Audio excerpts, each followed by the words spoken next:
കവിഞ്ഞൊഴുകുമി അനുഗ്രഹം നിറഞ്ഞൊഴുകുമി അനുഗ്രഹം കവിഞ്ഞൊഴുകുമി അനുഗ്രഹം നിറഞ്ഞൊഴുകുമി അനുഗ്രഹം എൻ പാപവും ശാപവും ഒഴുകി ദൂരയാ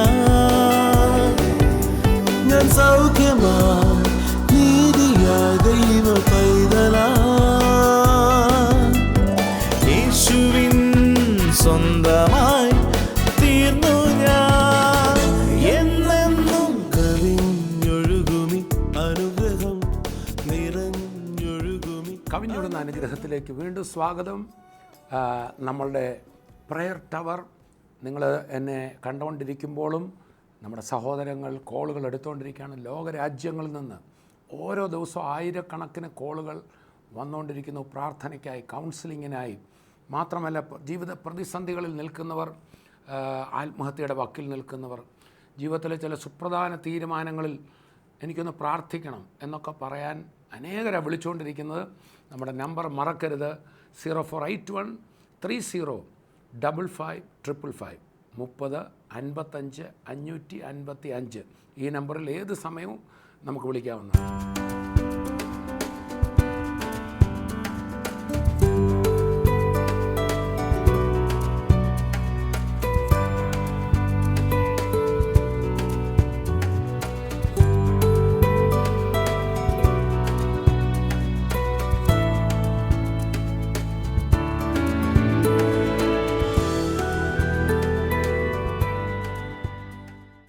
ഞാൻ കർത്താവായ യേശുക്രിസ്തുവിനെ അറിഞ്ഞ നാളുകളിൽ പലപ്പോഴും സഭയിൽ ആത്മീയ കൂട്ടങ്ങളിലൊക്കെ ചെല്ലുമ്പോൾ ചില പ്രസംഗകരെങ്കിലും ഞങ്ങൾ ഇരിക്കുന്ന വിശ്വാസികളോട് ഇങ്ങനെ പ്രസംഗിച്ചിട്ടുണ്ട്.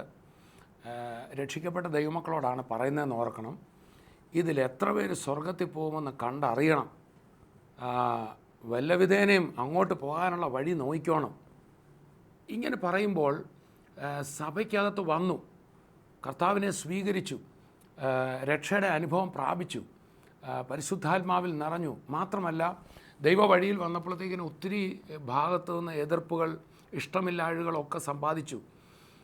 ഇതെല്ലാം കഴിഞ്ഞ് വാസ്തവത്തിൽ വിശ്വാസിക്ക് പല അനുഭവങ്ങൾ അവർക്കുണ്ടല്ലോ. ആ പ്രതികൂലങ്ങളിലൊക്കെ നിൽക്കുമ്പോഴാണ് അടുത്ത പ്രസംഗം കേൾക്കുന്നത്, അങ്ങോട്ട് പോകുമെന്ന് അറിയണം.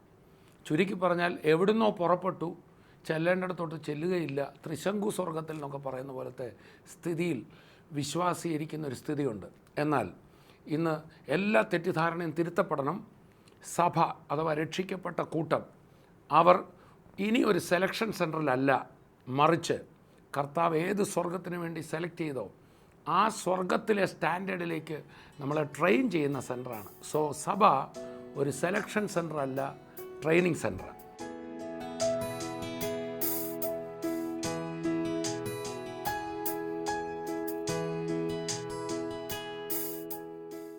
വിശ്വാസികൾക്ക് തന്നെ എൻ്റെ രക്ഷ ശരിയായിട്ട് നടന്നോ, ഞാനവിടെ ചെന്ന് ചേരുമോ എന്നൊക്കെ സംശയം വരുന്ന രീതിയിൽ പ്രസംഗിക്കപ്പെടുന്ന അല്ലെങ്കിൽ വ്യാഖ്യാനിക്കപ്പെടുന്ന പല വാക്യങ്ങൾ ബൈബിളിൽ തന്നെയുണ്ട്. അതിലൊന്നാണ് വിളിക്കപ്പെട്ടവർ അനേകർ, തിരഞ്ഞെടുക്കപ്പെട്ടവരെ ചുരുക്കം എന്ന് പറഞ്ഞാൽ ഇപ്പോൾ സഭയിൽ വന്നിരിക്കുന്ന എല്ലാവരും വിളിക്കപ്പെട്ടു, പക്ഷേ ഇതിൽ നിന്നൊരു തിരഞ്ഞെടുപ്പുണ്ട് എന്നൊരർത്ഥം അതിന് കൽപ്പിക്കും. പിന്നെ മറ്റൊരു വാചകം തിമോഥിയോസിൻ്റെ ലേഖനത്തിലെടുക്കും, ഓട്ടക്കളത്തിൽ ഓടുന്നവർ അനേകർ, ബിരുദ പ്രാപിക്കുന്ന ഒരാൾ മാത്രം. അപ്പോൾ ഇതൊക്കെ കേൾക്കുമ്പോൾ ഓർക്കും ഈ നമ്മളിരിക്കുന്ന സഭയിലെ ഒരാൾ മാത്രമേ അങ്ങ് ചെല്ലുള്ളൂ. പിന്നെ വേറൊരു വേദഭാഗമുണ്ട്, പ്രിയ മക്കൾ എന്ന പോലെ കർത്താവിനെ അനുകരിപ്പിക്കുന്നൊരു വചനം ഉള്ളതുകൊണ്ട് ചിലയിടത്ത് ഇങ്ങനെ പ്രസംഗിക്കപ്പെട്ട് കേട്ടിട്ടുണ്ട്. ഈ വന്നിരിക്കുന്ന വിശ്വാസികളിൽ തന്നെ മക്കളുമുണ്ട്, പ്രിയ മക്കളുമുണ്ട്.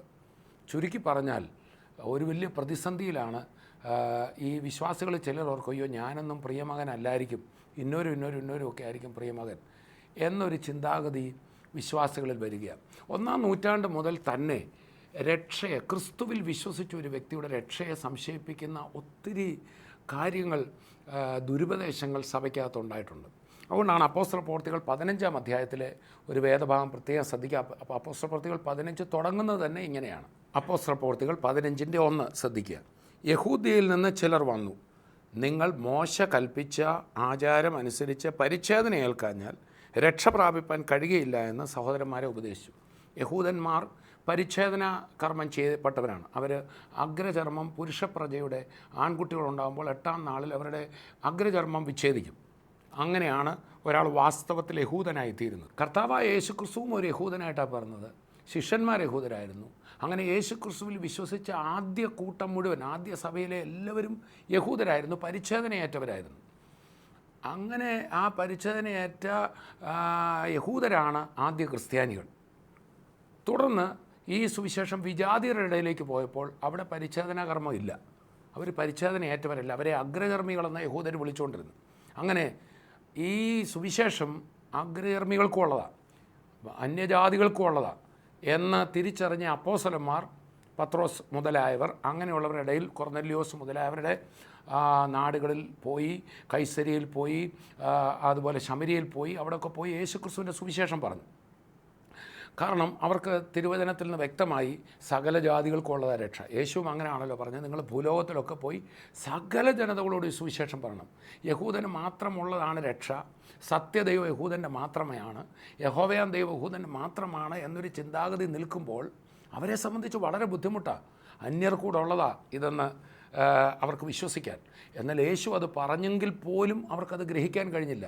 അതുകൊണ്ടാണ് സഭ മുമ്പോട്ട് ആദ്യമൊക്കെ യഹൂദന്മാർ മാത്രമേ ഉണ്ടായിരുന്നുള്ളൂ. പത്രോസും ഒക്കെ ആദ്യം വിചാരിച്ചത് യഹൂദന് മാത്രമുള്ളതെന്ന്. അതുകൊണ്ടാണ് പത്രോസിൻ്റെ ചിന്താഗതി ഒന്ന് മാറ്റാൻ വേണ്ടി തുപ്പട്ടിക്കകത്ത് സകല ജാതി ജനങ്ങളെയും പ്രതിനിധീകരിക്കുന്ന ഒരു ദർശനം ദൈവം കാണിക്കുക. ദൈവം സകലർക്കുള്ള സുവിശേഷം, യേശു ക്രൂശിൽ മരിച്ച എല്ലാവർക്കും വേണ്ടിയാണ്. യേശു ക്രിസ്തുവിൽ വിശ്വസിച്ചാൽ രക്ഷയുണ്ട്, നീ ഇതൊന്ന് പോയി പറഞ്ഞാൽ മതി എന്ന് പത്രോസിനെ മനസ്സിലാക്കി കൊടുക്കാൻ ഒരു വലിയ ദർശനം വേണ്ടി വന്നു. ആ ദർശനം കണ്ട് പോവുക. അങ്ങനെ ഉണ്ടായ സഭകളിൽ മറ്റ് യഹൂദന്മാരിൽ നിന്ന് വിശ്വസിച്ച ആൾക്കാർ ആ സഭകളിൽ ചെന്നിട്ട് പറയുകയാണ്, അതാണ് യഹൂദിയിൽ നിന്ന് ചിലർ വന്നു, നിങ്ങൾ മോശ കൽപ്പിച്ച ആചാരമനുസരിച്ച് പരിച്ഛേദന ഏൽക്കാതെ രക്ഷ പ്രാപിക്കാനൊക്കത്തില്ല. അത് ഞങ്ങളൊക്കെ പരിച്ഛേദനയേറ്റവരാണ്, യേശു പരിച്ഛേദനയേറ്റവരായിരുന്നു. ആദ്യമേ അപ്പോസ്തലന്മാരെല്ലാം പരിച്ഛേദനയേറ്റതാണ്. ഞങ്ങൾ ന്യായപ്രമാണം അനുസരിക്കുന്നവരാണ്, ഞങ്ങൾ ഇന്ന ഭക്ഷണങ്ങളെ കഴിക്കാറുള്ളൂ, ഞങ്ങൾ ചെയ്യുന്നത് ചെയ്താലേ നിങ്ങൾ രക്ഷിക്കപ്പെടത്തുള്ളൂ. നോക്കുക, സഭയിൽ തന്നെ ഒരു കൺഫ്യൂഷൻ കൊണ്ടുവരും. അയ്യോ, ഞങ്ങളുടെ രക്ഷ ശരിയായി കാണത്തില്ല, ഞങ്ങളെ ദൈവം അംഗീകരിച്ച് കാണത്തില്ല. നോ, അങ്ങനെയല്ല. അവിടെ ഈ അപ്പോസ്തലപ്രവൃത്തികൾ 15-ാം അധ്യായം നിങ്ങൾ താഴോട്ട് വായിക്കുമ്പോൾ പത്രോസിനും പൗലൂസിനും ഒക്കെ വളരെ വ്യക്തമായിരുന്നു എല്ലാവർക്കും രക്ഷ ഉള്ളതാണ്. യേശു ക്രിസ്തുവിൽ വിശ്വസിച്ചാൽ രക്ഷയുണ്ട്. യേശു കാൽവറിയിൽ മരിച്ചത് എൻ്റെയും പാപപരിഹാരത്തിന്. ഞാനിനി ഒരു കർമ്മവും ഒരു ആചാരം ചെയ്യണ്ട, യെരുശലേം ദേവാലയത്തിൽ പോയി യാഗം ചെയ്യണ്ട, പുരോഹിതൻ്റെ അടുക്കൽ പോയി നേർച്ച വഴിപാടുകൾ അർപ്പിക്കണ്ട. യേശു ക്രിസ്തു കാൽവറിയിൽ കഴിച്ച യാഗം എനിക്ക് വേണ്ടിയുള്ളതാണ്.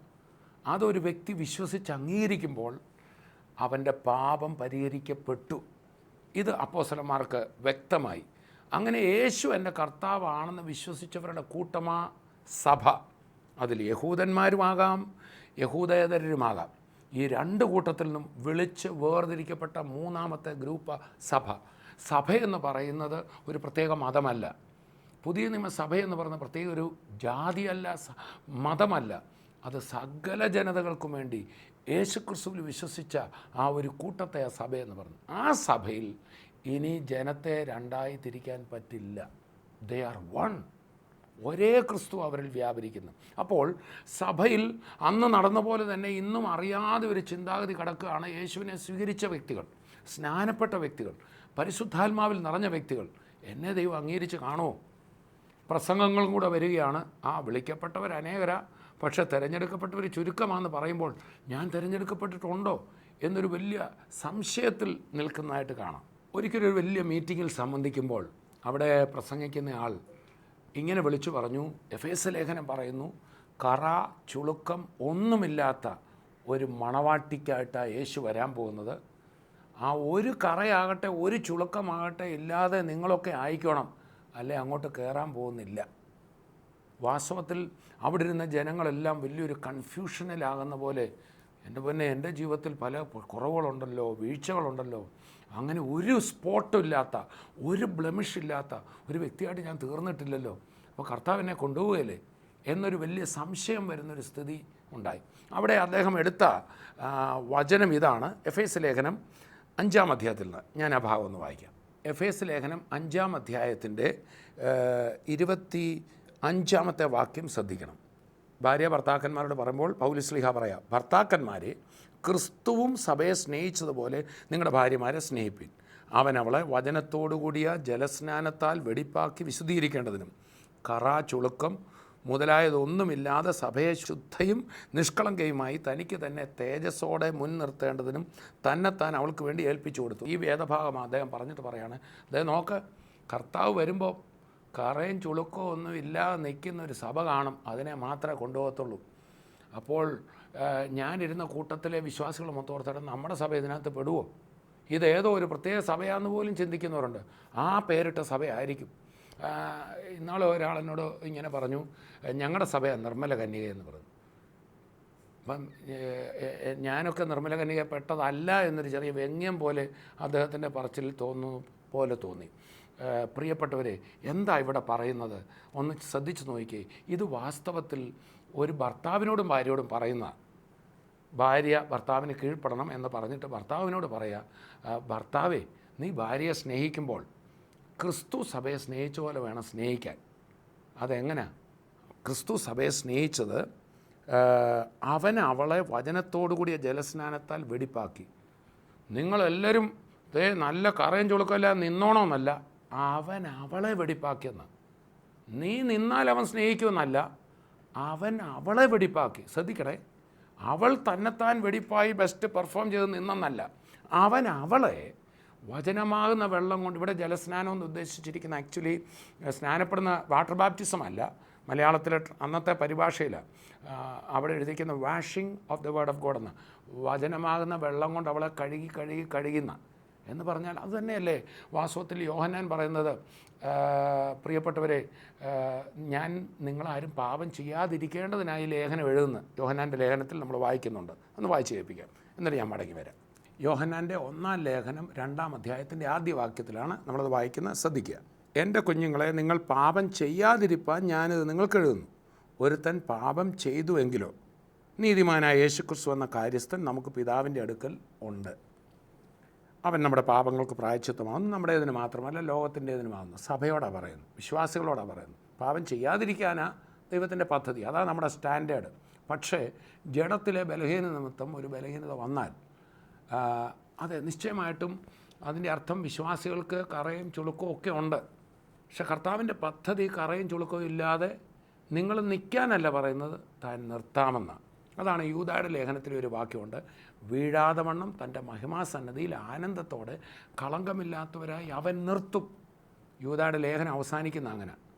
ആ വാക്യം ഞാനൊന്ന് വായിച്ച് കേൾപ്പിക്കാം. യൂദായുടെ ലേഖനത്തിൻ്റെ 24-ാമത്തെ വാക്യം, വീഴാതെ വണ്ണം നിങ്ങളെ സൂക്ഷിച്ച് തൻ്റെ മഹിമാസന്നദ്ധിയിൽ കളങ്കമില്ലാത്തവരായി ആനന്ദത്തോടെ നിർത്തുവാൻ ശക്തിയുള്ളവന് മഹത്വം എന്ന് പറഞ്ഞാൽ നമ്മൾ ഒന്ന് സൂക്ഷിക്കേണ്ട എന്നുള്ള അർത്ഥമല്ല.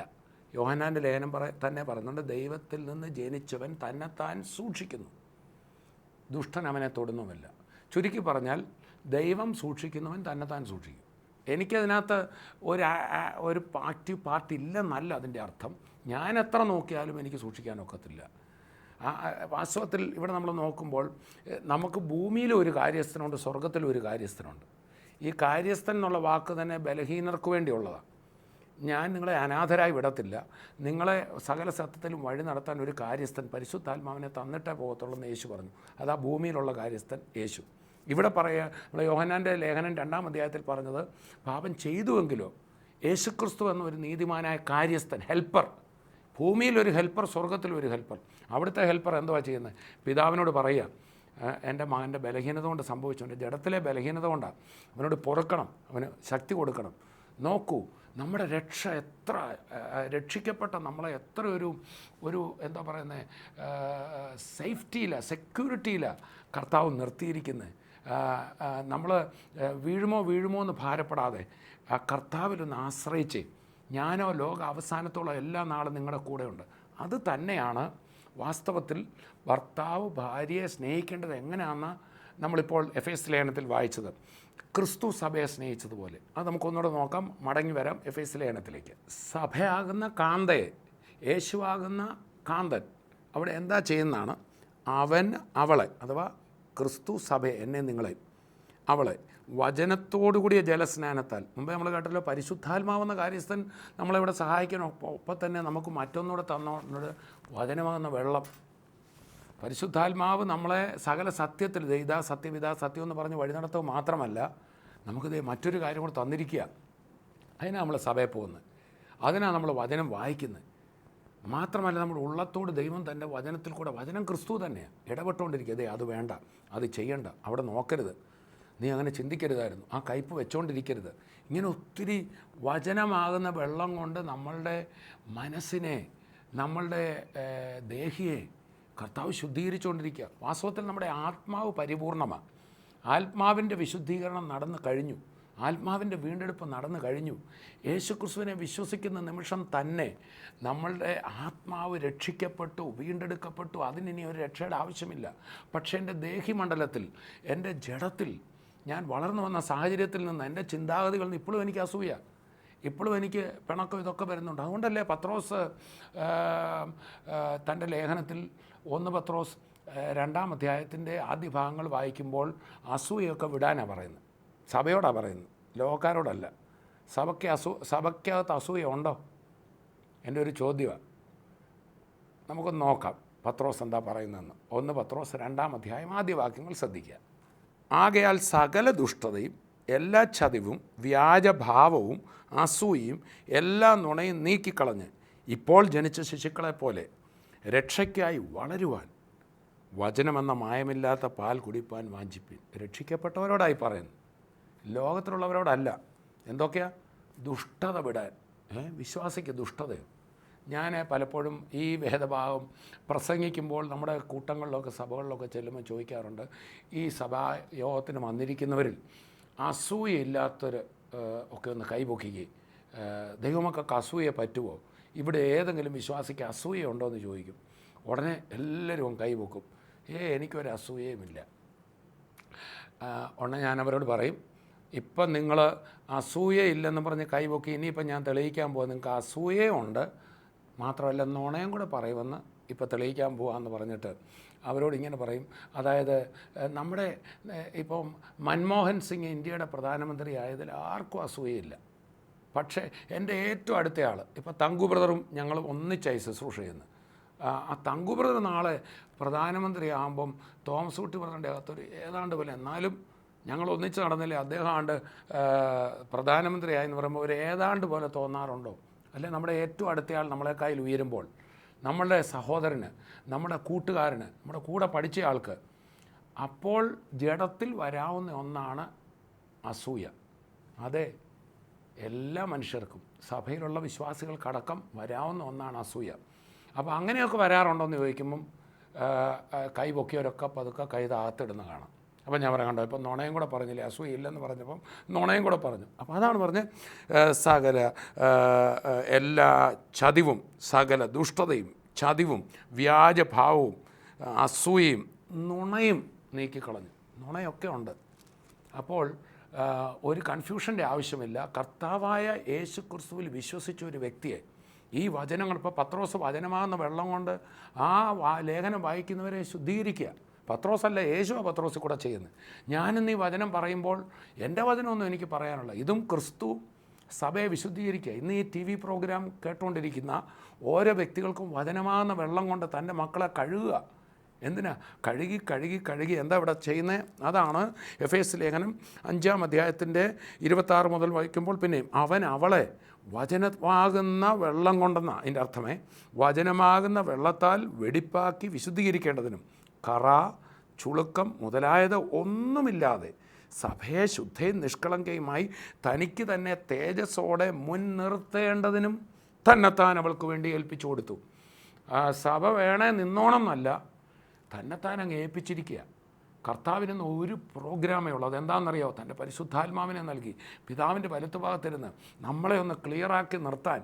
നമ്മുടെ ആത്മാവിൽ നമ്മൾ രക്ഷിക്കപ്പെട്ടെങ്കിലും, നമ്മൾ പരിപൂർണരായെങ്കിലും, നമ്മുടെ ചിന്താഗതികളിലും നമ്മുടെ വാക്കുകളിലും എല്ലാം ആ ക്രിസ്തുവിന് ചേരുന്ന നിലയിൽ സ്വർഗത്തിൻ്റെ സ്റ്റാൻഡേർഡിൽ സംസാരിക്കുന്നവരായി നമ്മുടെ വായിൽ നിന്ന് പുറപ്പെടുന്ന ഓരോ വാക്കുകളും ക്രിസ്തുവിൻ്റെ അതേ സ്റ്റാൻഡേർഡിലാക്കാൻ വേണ്ടി പരിശുദ്ധാത്മാവ് നമ്മളെ സഹായിക്കുന്നു, വചനം നമ്മളെ സഹായിക്കുന്നു, സ്വർഗത്തിലെ യേശു നമ്മളെ സഹായിക്കുന്നു. എത്രയോ സഹായകരാണ് നമുക്ക് വേണ്ടി നിൽക്കുന്നത്.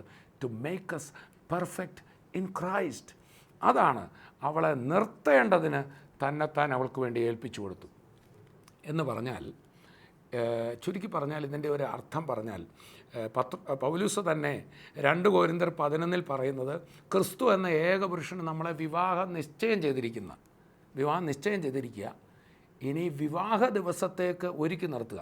സാറിന് ഞാൻ കണ്ടിട്ടുണ്ട്, ഈ 2 പേര് നമ്മൾ വിവാഹ നിശ്ചയം കഴിഞ്ഞാൽ വിവാഹ ദിവസം എന്നെ കെട്ടാൻ വരുന്ന പയ്യൻ എന്തായിരിക്കും ഇടുന്നത്? പലപ്പോഴും പയ്യൻ ഈ വിവാഹം നിശ്ചയിക്കപ്പെട്ട പെണ്ണിനെ വിളിച്ചു ചോദിക്കും, ഈ കൊച്ചെ നീ എന്നെ ഇടാൻ പോകുന്നതെന്ന്. വലിയൊരു ആങ്സൈറ്റിയാണ്. പ്രത്യേകിച്ച് എല്ലാവരുടെയും കണ്ണ് പതിയുന്ന മണവാട്ടിയില്ല. മണവാളൻ്റെ ഡ്രസ്സൊന്നും അത്രയും കാര്യമില്ല. ഇപ്പോൾ തന്നെയാണെങ്കിലും നമ്മളൊരു സ്ഥലത്ത് ഇറങ്ങിയാൽ നമ്മുടെ ഡ്രസ്സ് എങ്ങനെയാണെങ്കിലും ഞാനും നോക്കും, എൻ്റെ വൈഫ് എങ്ങനെയുണ്ട്, നീനയുടെ ഇന്നത്തെ ഡ്രസ്സുണ്ടെന്ന എൻ്റെ നോട്ടം. എല്ലാവരുടെയും നോട്ടം മണവാട്ടിയില്ല, സ്ത്രീയില്ല, സഭയില്ല. ഇവളെങ്ങനെ ഒരുങ്ങിയിരിക്കുന്നു? സ്വർഗത്തിൽ ചെല്ലുമ്പോൾ ഏറ്റവും പ്രധാന സ്ഥാനം മണവാട്ടിക്കാണ്. ക്രിസ്തുവിൻ്റെ കൂടെ ഇരിക്കാൻ പോവുക. അപ്പോൾ ആ നിലയിൽ അവളെ ഒരുക്കുക. ചുരുക്കി പറഞ്ഞാൽ നമ്മളെ വാസ്തവത്തിൽ ഒരു കർത്താവ് സ്വീകരിച്ചെന്നൊക്കെ പറഞ്ഞാൽ ഒരു എന്നാ പറയുന്നത്, ഒരു കാട്ടാളത്തി സ്ത്രീയെ, അല്ലെങ്കിൽ ഒരു അപരിഷ്കൃതയായ ദരിദ്രയായ ഒരു വിദ്യാഭ്യാസവും ഇല്ലാത്ത ഒരു പെണ്ണിനെ ഒരു രാജാവ് വിവാഹം കഴിക്കുമോ? ഒരിക്കലുമില്ല. അങ്ങനെ ഇനി നടന്നെന്നിരിക്കട്ടെ, അതിനേക്കാൾ ഉപമിക്കാൻ കഴിയാത്ത നിലയിലാണ് ക്രിസ്തു ഞാനും നിങ്ങളുമാകുന്ന പാപികളെ സ്വീകരിച്ചത്. ഒരു രാജാവിന് അങ്ങനെ ഒരു സ്ത്രീയോട്, ഒരു ചെറ്റക്കുടിൽ താമസിക്കുന്ന ഒരു പെണ്ണിനോട് അങ്ങ് ഇഷ്ടം തോന്നിയതുപോലെ ക്രിസ്തു നമ്മുടെ അടുത്ത് വന്നേ. നമ്മൾ അവനെ തിരഞ്ഞെടുത്തതല്ല, അവൻ നമ്മെ തിരഞ്ഞെടുത്തത്. യെസ്, ഒരിക്കലും അങ്ങനെ ഒരു പെങ്കൊച്ച് ഏതായാലും ഒരു രാജാവിനെ പ്രേമിക്കാൻ കയറിപ്പോകാൻ ഒക്കത്തില്ല. പക്ഷേ രാജാവ് അങ്ങോട്ട് ചിലപ്പം പ്രേമിച്ചേക്കാം, അവനങ്ങ് ഇഷ്ടം തോന്നി. അതാണ് തിരഞ്ഞെടുപ്പ്. വിശ്വാസി സഭയെന്ന് പറയുന്നത് കർത്താവ് തിരഞ്ഞെടുത്തവരുടെ കൂട്ടമാണ്, കർത്താവിനെ തിരഞ്ഞെടുത്തവരുടെ കൂട്ടമല്ല. അതുകൊണ്ടാണ് യോഹന്നാൻ 15:15 നിങ്ങൾ എന്നെ തിരഞ്ഞെടുത്തതല്ല, ഞാൻ നിങ്ങളെ തിരഞ്ഞെടുത്ത. എന്നെ കേൾക്കുന്നവരോട് ഞാൻ പറയട്ടെ, നിന്നെ യേശുവിന് ഇഷ്ടമായി. പച്ച മലയാളത്തിൽ പറഞ്ഞാൽ നിന്നെ അങ്ങ് പിടിച്ചുപോയി. അതുകൊണ്ടാണ് മർക്കോസ് 1:13 പറയുന്നത്, കർത്താവ് തനിക്ക് ബോധിച്ചവരെ അടുക്ക വിളിച്ചു. നാട്ടുകാർക്കെല്ലാം ബോധിച്ചോ എന്ന് നോക്കിയല്ല നിങ്ങളെ എന്നെയും കർത്താവ് തിരഞ്ഞെടുത്ത്. നിന്നെ അവൻ്റെ കൺമണിയാക്കി, ഒരു മോതിരം തന്നു, വിവാഹം നിശ്ചയം ചെയ്തു. ഇനിയിപ്പം നടക്കുന്നത് എന്താണെന്നറിയാവോ? തൻ്റെ സ്റ്റാൻഡേർഡിനൊത്തവണ്ണം ഒരുക്കി എടുക്കുക. അതാ സഭ. സഭ ഒരു സെലക്ഷൻ സെൻ്റർ അല്ല, താൻ ഹൃദയം കൊണ്ട് സെലക്ട് ചെയ്തവരെ തൻ്റെ സ്റ്റാൻഡേർഡിനൊത്തവണ്ണം ഒരുക്കുന്ന ട്രെയിനിങ് സെൻ്ററാണ്, ഒരുക്കുന്ന സെൻ്റർ അത്രേ സഭ. ഞാൻ അല്പ സസ്പെൻസിൽ നമ്മുടെ സമയം തീർന്നുകൊണ്ട് ഇവിടെ നിർത്തുകയാണ്. നമ്മുടെ ഈ ക്ലാസ് തുടരുക. അടുത്ത എപ്പിസോഡ് നിങ്ങൾ ഒരിക്കലും മുടക്കരുത്. നമുക്ക് ആ ട്രെയിനിങ് സെൻറ്ററിനെ, ക്രിസ്തു നമ്മളെ ആക്കി വെച്ച ട്രെയിനിങ് സെൻ്ററാകുന്ന സഭയിൽ കർത്താവ് എങ്ങനെയാണ് നമ്മളെ ഒരുക്കുന്നത്, അതായിരിക്കും അടുത്ത ക്ലാസ്സിൽ നമ്മൾ കേൾക്കുന്നത്. ഒരു നിമിഷം പ്രാർത്ഥിക്കാം. എന്നെ കേൾക്കുന്ന ആരെങ്കിലും ഞാൻ മഹാപാപിയാണ്, കൊള്ളരുതാത്ത വ്യക്തിയാണ് എന്ന് പറയുന്നെങ്കിൽ എന്നെ കർത്താവ് സ്വീകരിക്കുമോ? ഞാനും അങ്ങനെ ചോദിച്ചൊരു വ്യക്തിയാണ്. അത് ഞാൻ രോഗിയാണ്, ഈ ആശുപത്രി എന്നെ എടുക്കുമെന്ന് ചോദിക്കുന്ന പോലെ. രോഗിക്കല്ലാതെ വൈദ്യനെ കൊണ്ട് ആവശ്യമില്ലല്ലോ. നീ എന്താണെന്ന് കർത്താവിനെ അറിയാമായിരുന്നു. നീ പാപിയാണെന്ന്, മദ്യപാനിയാണെന്ന്, തകർന്നവനാണെന്ന്, ചതിച്ചവനാണെന്ന്, പിന്മാറ്റക്കാരനാണെന്ന് എൻ്റെ യേശുവിനെ അറിയാമായിരുന്നു. നീ എത്ര നോക്കിയിട്ടും വിശുദ്ധിയിൽ ജീവിക്കാൻ ഒക്കത്തില്ലെന്നും അറിയാമായിരുന്നു. Still he loves you. ആ യേശുവിൻ്റെ അടുക്കലേക്കൊന്ന് വരുമോ? പാപിയായ എന്നെയും നിന്നെ സ്നേഹിക്കുന്ന യേശുവിൻ്റെ അടുക്കലൊന്ന് വരുമോ? നമുക്ക് കർത്താവിൻ്റെ അടുക്കലേക്ക് പ്രാർത്ഥനയിലൊന്ന് അടുത്ത് വരാം. യേശുവെ, ഞങ്ങളങ്ങേ സ്തുതിക്കുന്നു. അങ്ങയുടെ ഈ വലിയ സ്നേഹത്തിനായി സ്തോത്രം.